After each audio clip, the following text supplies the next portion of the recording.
大家好啊，我係 Tiffany，今日同大家做一個經典嘅法式曲奇，就係布列塔尼酥餅。先睇睇今日材料嘅份量先。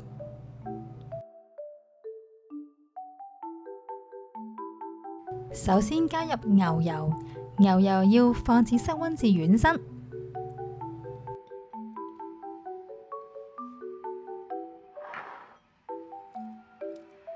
用刮刀以壓模嘅方式將牛油推至幼滑。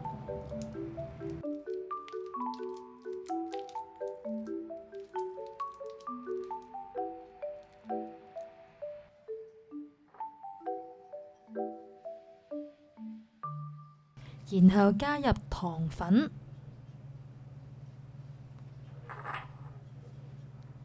用刮刀將佢攪到佢完全混合。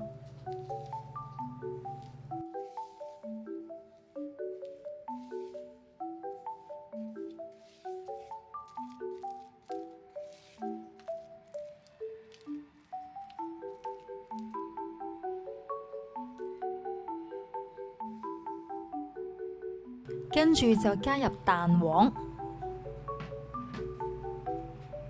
用刮刀再將佢攪勻佢。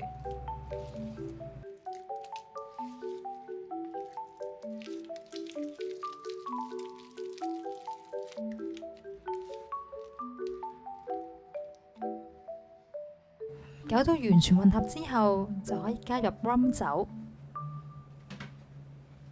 用刮刀再將佢攪勻佢。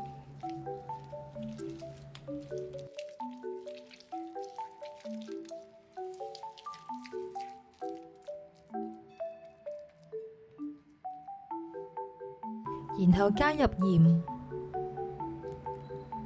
杏仁粉、拋打粉、麵粉、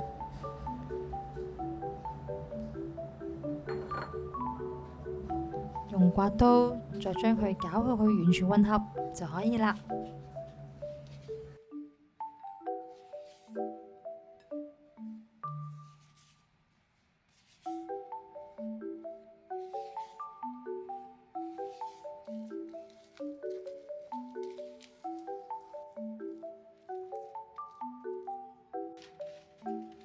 跟住就預備一張牛油紙，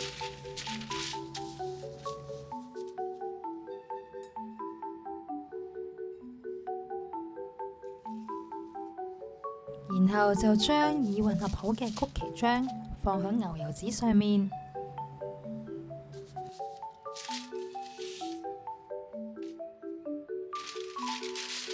然後再用另一張牛油紙放喺面上面壓平佢。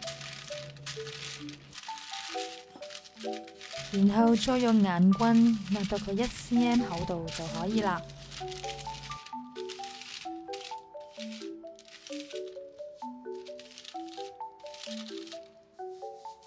然後就放入雪櫃雪2個鐘至硬身。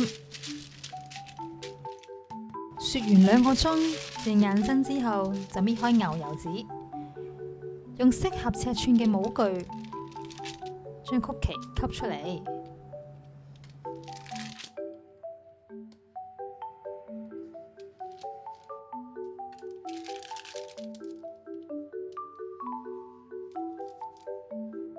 跟住就預備錫紙兜或者其他可以盛載到曲奇嘅模具，將頭先吸出嚟嘅曲奇放上去錫紙兜裏面，再掃上蛋黃，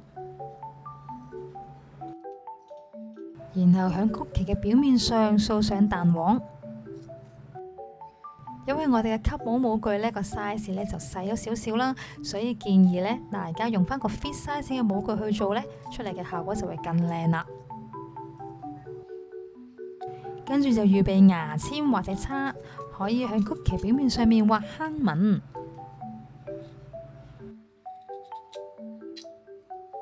最後就可以入焗爐度焗啦。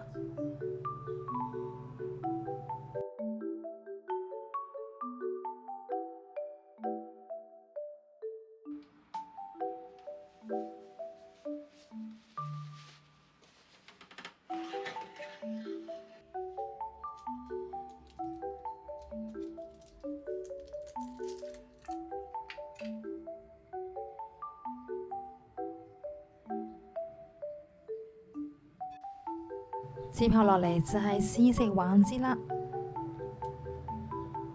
搣開之後，裏面係非常之鬆化，味道係濃濃嘅牛油香味，再滲出 rum 酒嘅酒香。一個字，正！今日同大家分享嘅布列塔尼酥餅就已經做好啦。如果大家中意我哋呢條片，就記得俾個 like 同埋訂閱我哋 channel 啦。咁下次再同大家再見，拜拜。